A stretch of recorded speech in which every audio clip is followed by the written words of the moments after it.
Telangana rising global summit రెండో రోజు కొనసాగుతోంది. తెలంగాణలో పెట్టుబడులకు దేశ విదేశాలకు చెందిన వివిధ కంపెనీలు ఆసక్తి చూపుతున్నాయి. గ్లోబల్ సమిట్లో వివిధ కంపెనీల ప్రతినిధులతో వరుస సమావేశాలు జరుగుతున్నాయి.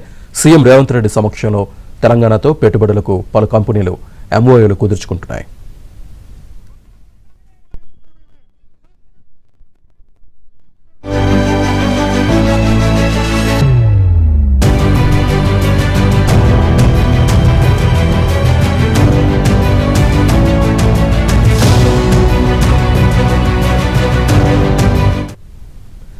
తెలంగాణ రైజింగ్ గ్లోబల్ సమిట్ రెండో రోజు కొనసాగుతోంది. తెలంగాణలో పెట్టుబడులకు దేశ విదేశాలకు చెందిన వివిధ కంపెనీలు ఆసక్తి చూపుతున్నాయి. గ్లోబల్ సమిట్లో వివిధ కంపెనీల ప్రతినిధులతో వరుస సమావేశాలు జరుగుతున్నాయి. సీఎం రేవంత్ రెడ్డి సమక్షంలో తెలంగాణలో పెట్టుబడులకు పలు కంపెనీలు ఎంఓయూలు కుదుర్చుకుంటున్నాయి.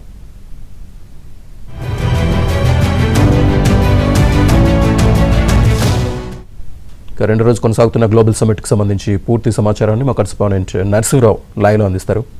నరసింహరావు.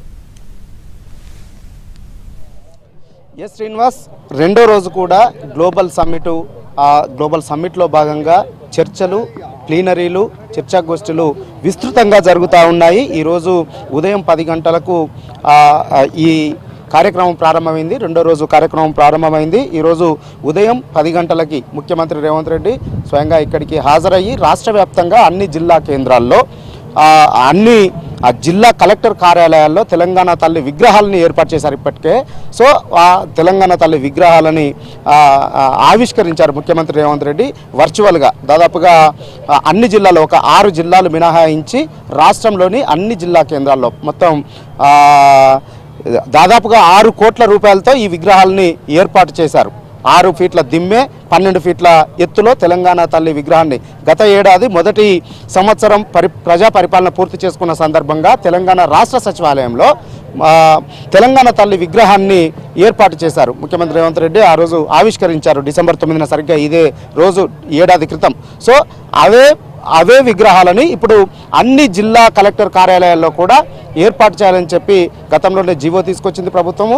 సో ఇప్పటికే అక్కడ ఆ కార్యక్రమాలన్నీ కూడా పూర్తయ్యాయి. ఈరోజు అఫీషియల్గా ముఖ్యమంత్రి రేవంత్ రెడ్డి ఈ తెలంగాణ తల్లి విగ్రహాలని ఆవిష్కరించారు. ఇక ఈరోజు ఈ వివిధ అంశాలపైన సెమీకండక్టర్ రంగము, ఐటీ రంగము, అదేవిధంగా ఎడ్యుకేషన్ రంగము, స్పోర్ట్స్ పాలసీ తదితర అంశాలపైన విస్తృతమైనటువంటి చర్చలు, చర్చాగోష్ఠులు ఆయా రంగాల నిపుణులతో, టెక్నాలజీ దిగ్గజాలతో, అదేవిధంగా రాష్ట్ర ప్రభుత్వానికి సంబంధించినటువంటి ప్రతినిధుల మధ్యన ఈ చర్చాగోష్ఠులు జరుగుతూ ఉన్నాయి, కొనసాగుతూ ఉన్నాయి. ఈరోజు ఉదయం 10 గంటలకు ప్రారంభమయ్యాయి. అవి కంటిన్యూస్గా కొనసాగుతూ ఉన్నాయి. సో ముఖ్యమంత్రి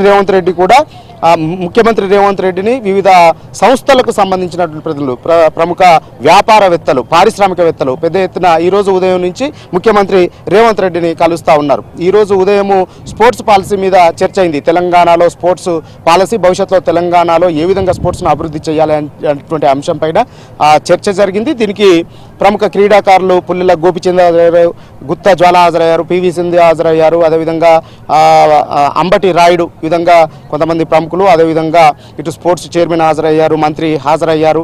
సో తెలంగాణలో ఏ విధంగా స్పోర్ట్స్ను అభివృద్ధి చేయాలి, క్రీడాకారులని ఏ విధంగా ప్రోత్సహించాలి, దానికోసం ఏ విధమైనటువంటి పాలసీతో ముందుకు వెళ్ళాలనేటువంటి అంశం మీద సుదీర్ఘంగా చర్చించారు. క్రీడాకారులు కొన్ని కీలకమైనటువంటి సూచనలు, సలహాలు ఇచ్చారు. ముఖ్యంగా గుత్తాజ్వాల ప్రతి క్రీడాకారుడు ఒక మెరుగైనటువంటి క్రీడాకారుడు, నైపుణ్యం కలిగినటువంటి క్రీడాకారుడు బయటికి రావాలంటే సో మంచి కోచ్ ఉండాల్సినటువంటి అవసరం ఉంది. కాబట్టి కోచ్లకు తగిన ప్రాధాన్యతనిస్తూ కోచ్లకి ప్రోత్సాహాన్ని ఇవ్వాలి అని చెప్పి గుత్తాజ్వాల సూచనలు చేశారు. సో అటు పివి సింధు కూడా పలు కీలకమైనటువంటి సూచనలు చేశారు. ఇలాంటి సమ్మిట్లు క్రీడాకారులను వెలికి తీయడానికి, ప్రభుత్వాలు కొత్త పాలసీలు తేవడానికి కూడా ఎంతో ఉపయోగపడతాయనేటువంటి సలహాలని, సూచనలు పివి సింధు ఇచ్చారు. ఈ విధంగా ఇటు స్పోర్ట్స్ పాలసీ పైన జరిగింది. ప్రస్తుతము ఇటు urban and rural connectivity transport, integrated transport అనేటువంటి అంశం మీద మరొక చర్చ జరుగుతూ ఉంది. దీనికి మంత్రి కోమటిరెడ్డి వెంకటరెడ్డి హాజరయ్యారు. అదేవిధంగా పలువురు ప్రముఖులు కూడా దీనికి హాజరయ్యారు. దానిపైన చర్చ జరుగుతూ ఉంది. అదేవిధంగా తెలంగాణలో పవర్ అనేటువంటి అంశం మీద కూడా చర్చ కొనసాగుతూ ఉంది. ఐటీ మీద కూడా చర్చ కొనసాగుతూ ఉంది. ఇక ముఖ్యమంత్రి రేవంత్ రెడ్డిని ఈరోజు చాలామంది ప్రముఖులు, వివిధ పారిశ్రామికవేత్తలు కూడా కలిశారు. అందులో సెంబు కార్పుకు సంబంధించినటువంటి ప్రతినిధులు కలిశారు, తల్వాన్ గ్రూప్కు సంబంధించినటువంటి ప్రతినిధులు కలిశారు. అదేవిధంగా టోనీ బ్లేయర్ ఇన్స్టిట్యూట్కు సంబంధించినటువంటి ప్రతినిధులు కలిశారు. ఇట్లా చాలా మంది ప్రతినిధులు కంటిన్యూస్ గా ముఖ్యమంత్రి రేవంత్ రెడ్డితో సమావేశాలు జరుపుతా ఉన్నారు. కొన్ని కీలకమైనటువంటి ఒప్పందాలు కూడా ఈ రోజు చేసుకోబోతా ఉన్నారు. Right Narasimha Rao, thank you.